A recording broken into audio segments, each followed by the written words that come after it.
नमस्कार, मैं राजू कुमार झा और आज देश किसका के वीआईपी सीट पर बात करेंगे बिहार के हाई प्रोफाइल सीटों में से एक पटना साहिब लोकसभा सीट की। इस सीट का चुनावी इतिहास ज्यादा लंबा तो नहीं रहा, लेकिन दिलचस्प बहुत रहा है। साल 2008 में परिसीमन के बाद यह सीट अस्तित्व में आई थी और साल 2009 में पहला लोकसभा चुनाव हुआ था।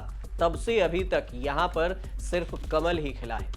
बीजेपी के टिकट पर बिहारी बाबू यानी शत्रुघ्न सिन्हा इस सीट से पहले सांसद बने थे। पटना लोकसभा सीट कांग्रेस, वामपंथ और समाजवाद का मजबूत गढ़ रहा है, लेकिन साल 2009 से 2019 के बीच में 3 चुनावों में बीजेपी के आगे किसी दल की नहीं चली। यहां तक कि मतदाताओं ने प्रत्याशी की बजाय दल को अहमियत दी। ऐसे में लोकसभा चुनाव 2024 में क्या समीकरण बन रहा है, इस सीट को लेकर स्थानीय जानकारों का क्या कुछ कहना है, स्थानीय लोगों का क्या कुछ कहना है, 2 लोकसभा चुनाव का समीकरण क्या कुछ कहता है, ये सारे जानकारी आपके सामने इस वीडियो में आपको मिलेगी। देश किसका की वीआईपी सीट पर ये सब बातें आपसे होंगी, लेकिन ये सब जानने से पहले आप स्थानीय जानकारों का क्या कुछ कहना है, जो एक्सपर्ट हैं वो क्या कुछ कहते हैं, क्या सोचते हैं, वो पहले सुन लीजिए। देखिए, संकेत तो यही है कि बदला जा सकता है, क्योंकि इन मंत्री पद भी इनका गया और मोटे तौर पर यदि आप जमीनी हकीकत जानेंगे तो इनके पक्ष में लोगों का जनमत नहीं है। मेरा मानना है कि कार्य के नाम पर सिर्फ मोदी का ही चेहरा यहाँ काम करेगा, क्योंकि पाटलिपुत्र जहाँ से ये प्रतिनिधित्व करते हैं, कोई ऐसा बड़ा काम इन्होंने नहीं किया है। ऐसे भी ये जनमानस के नेता नहीं है।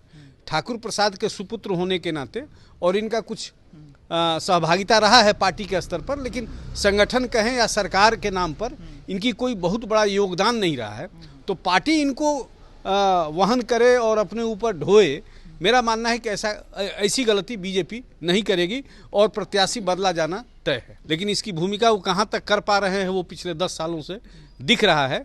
ये नाम मात्र का है, ये क्लीन स्वीप करेगा बीजेपी करेगी, और ऐसा में किसी की और की भूमिका हो, ऐसा मेरा मानना। बीजेपी का कोई भी नेता यहाँ से खड़ा होगा तो उसके जीतने की संभावना अधिक है।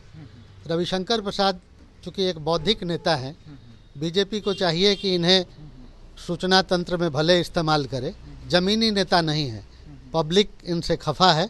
अगर ये खड़ा होते हैं तो बीजेपी पर इसका असर पड़ सकता है। क्या काम किया है कि नहीं उन्होंने? नहीं, इनका कोई काम दिखता तो नहीं है, केवल पार्टियों में कभी कभी भले दिख जाएं, पटना में दिखाई भी कम देते हैं। अगर रविशंकर प्रसाद खड़ा होंगे और कांग्रेस कोई मजबूत नेता को खड़ा करती है तो थोड़ा फायदा जरूर मिल सकता है। ये तो मैदान में रहते ही नहीं है, कोई जाएगा भी तो उसका कोई सुनवाई नहीं है। तो इस तरह के नेता को तो एकदम बिल्कुल साइड कर देना चाहिए और किसी यंग फेस को जो कि कर्मठ हो, जनता के बीच में जाए, काम करे, उनका दुख को सुने, उनके समस्या का समाधान करे, उसी टाइप का नेता को यहाँ से लड़ाना चाहिए।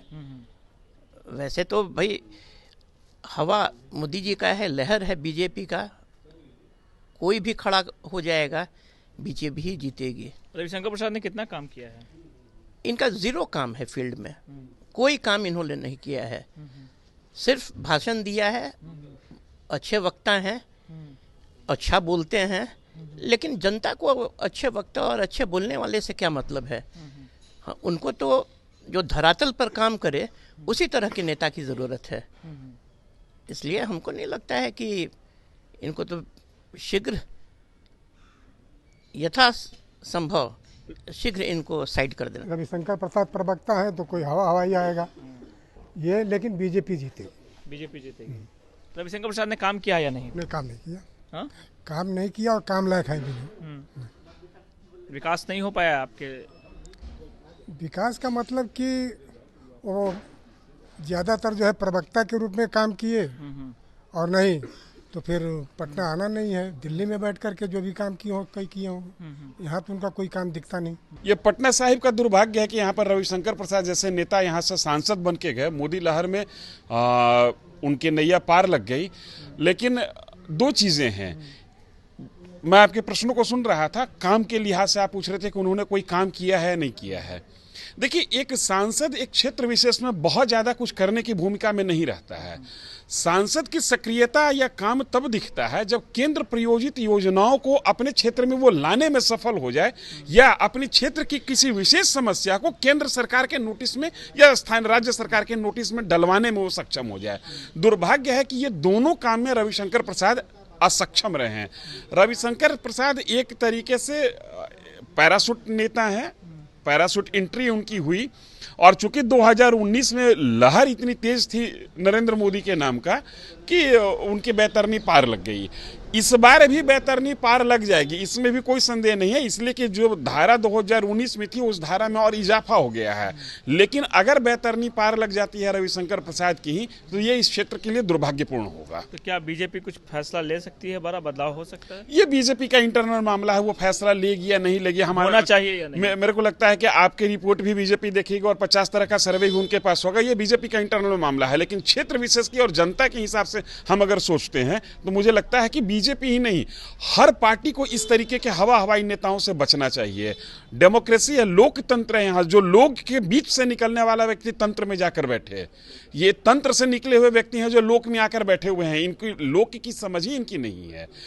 मुझे याद नहीं है कि रविशंकर प्रसाद किसी बीजेपी के कार्यक्रमों के अलावा भी क्षेत्र विशेष में कभी दिखते हों, ये मेरी जानकारी में नहीं है। क्या लगता है, बार बार कांग्रेस भी अपना उम्मीदवार उतारती है, स्टार होते हैं लोग, लेकिन वो जीत नहीं पाते हैं, बीजेपी के ही लोग जीतते हैं?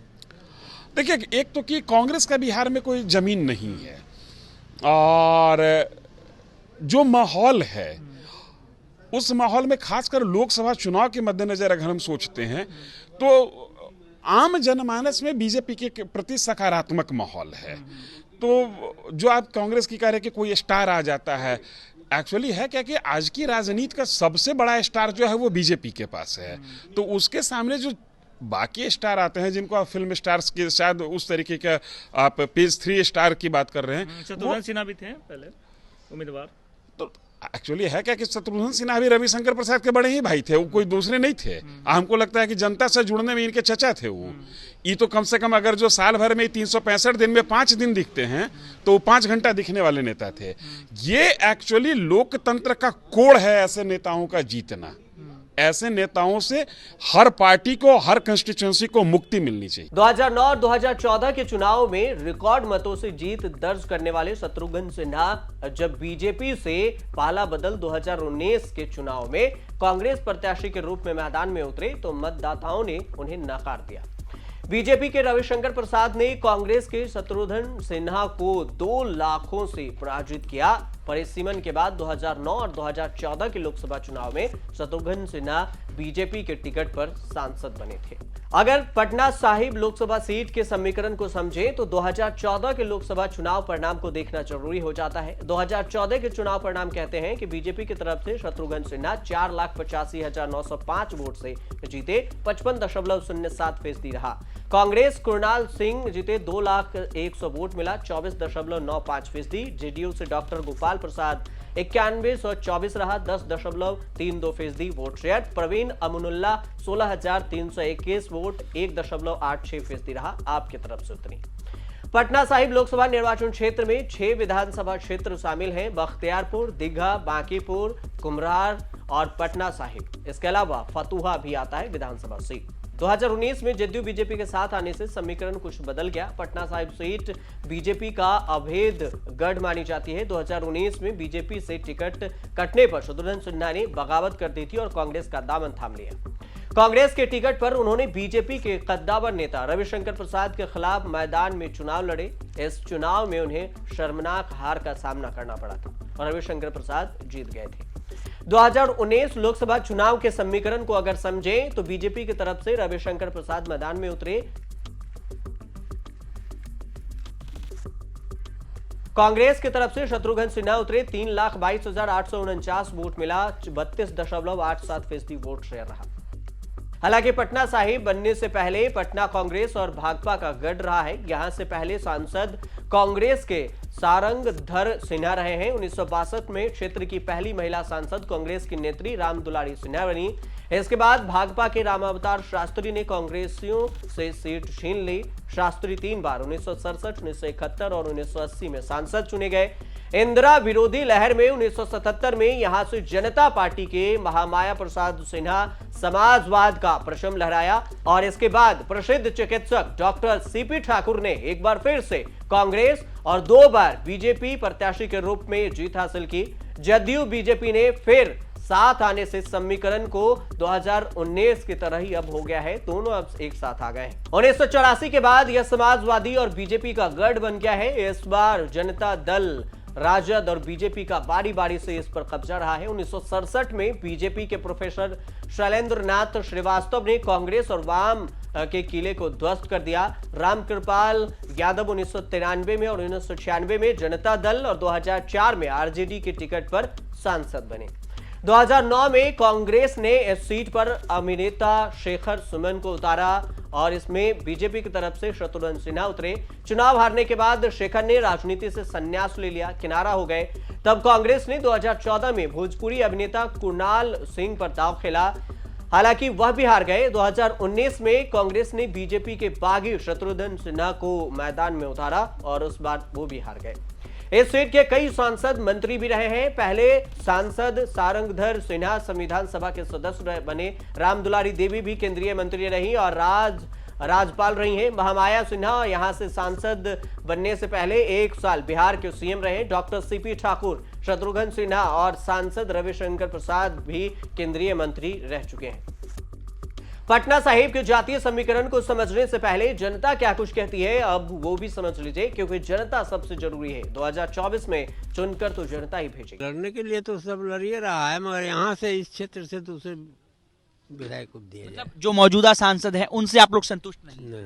वो तो सांसद तो ठीक हैं, बाकी अब ठीक है सांसद, पहले से ठीक है वो। तो आने वाले चुनाव में क्या लगता है कि क्या आपके क्षेत्र में कोई नया चेहरा होना चाहिए या फिर वही ठीक है? वही ठीक है। क्यों ठीक लगते हैं आपको वो?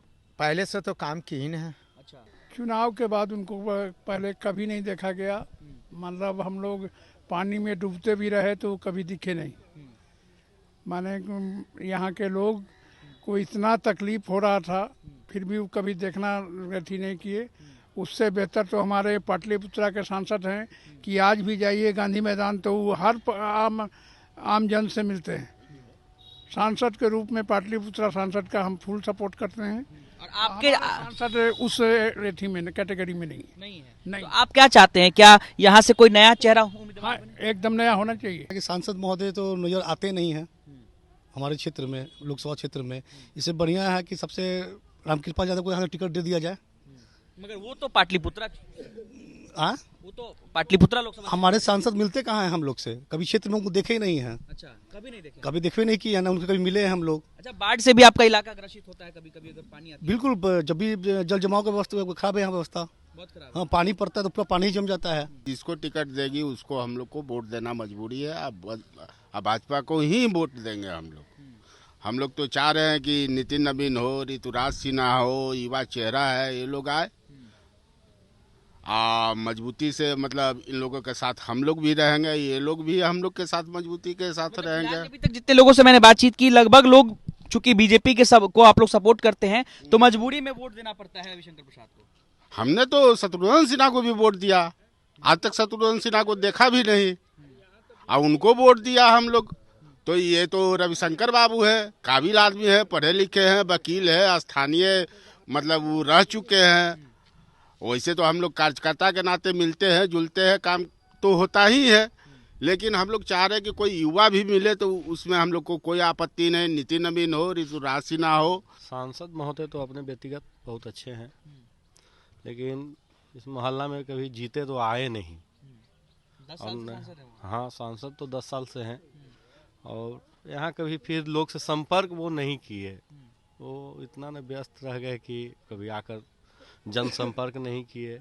बहुत ही विद्वान और बहुत ही एथी से जुड़े हुए हैं, मतलब हर मैन टू मैन से जुड़े रहते हैं और उनकी कार्यशैली, उनकी कार्य पद्धति मतलब उच्च श्रेणी का है, उच्च कोटि का है।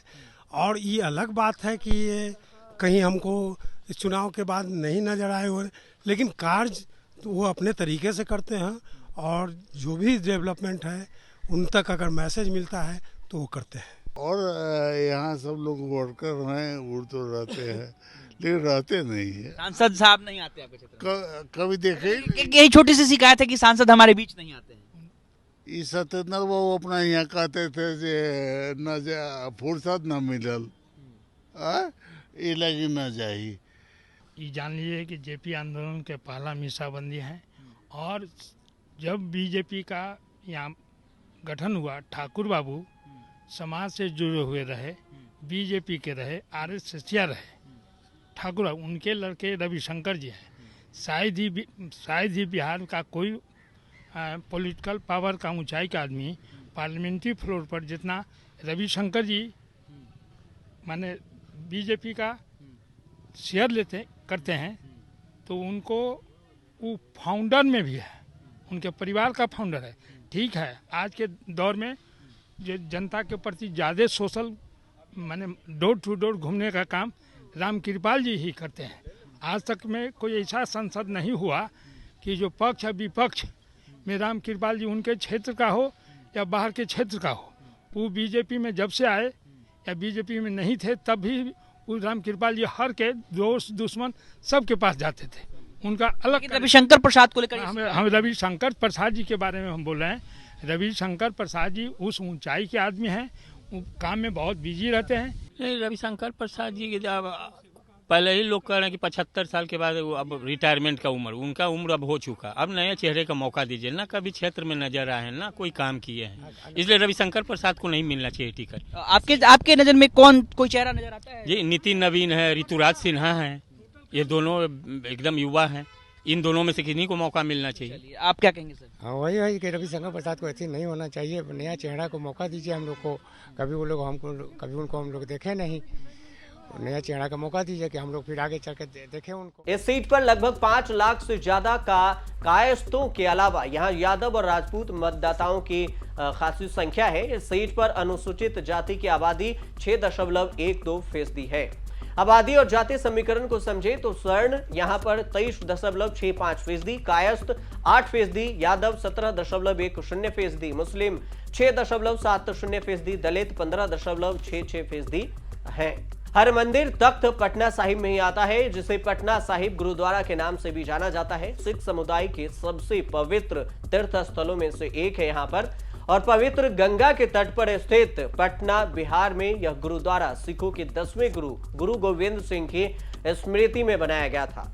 पटना साहिब गुरुद्वारा सिख समुदाय के सबसे पवित्र स्थलों में से एक है। ऐसी जगह पर सिखों के 10वें गुरु गोविंद सिंह जी का भी जन्म हुआ था। संसद में रविशंकर प्रसाद की उपस्थिति की अगर बात करें तो बजट सेशन 2024 में उनका उपस्थिति 100% रहा है। विंटर सेशन 2023 में 93%, स्पेशल सेशन 2023 में 100%, मानसून सेशन 2023 में 76%, बजट सेशन 2023 में 72%, कुल रजिस्टर में साइन रहा है 74%। 5 डिबेट में उन्होंने हिस्सा लिया, लेकिन एक भी सवाल संसद में उन्होंने नहीं पूछा।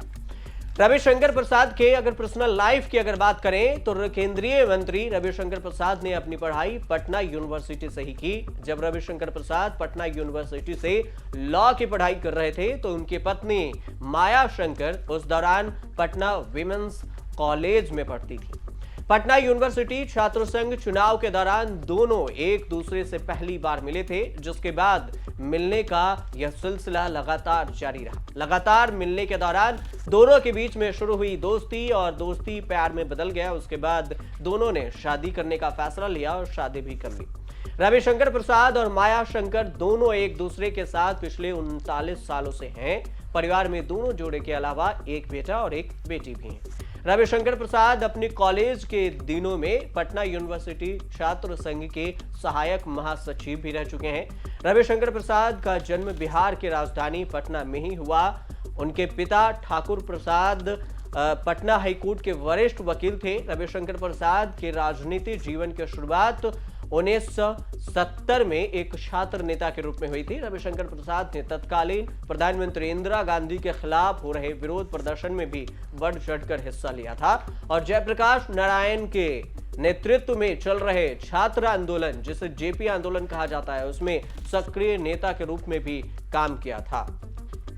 अब 2024 लोकसभा चुनाव की बारी है। ऐसे में अब जनता तय करेगी कि 2024 में जनता किसे चुनकर संसद पहुंचाती है। क्या रविशंकर प्रसाद को दोबारा मौका मिलता है या फिर बीजेपी रविशंकर प्रसाद का टिकट काट कर किसी अन्य चेहरे पर दांव खेलती है? ये तो लोकसभा चुनाव परिणाम के बाद ही पता चल पाएगा। लेकिन देश किसका के वीआईपी सीट में ये शो कैसा लगा, आप कमेंट करके जरूर बताइए। देखते रहिए न्यूज़ 5।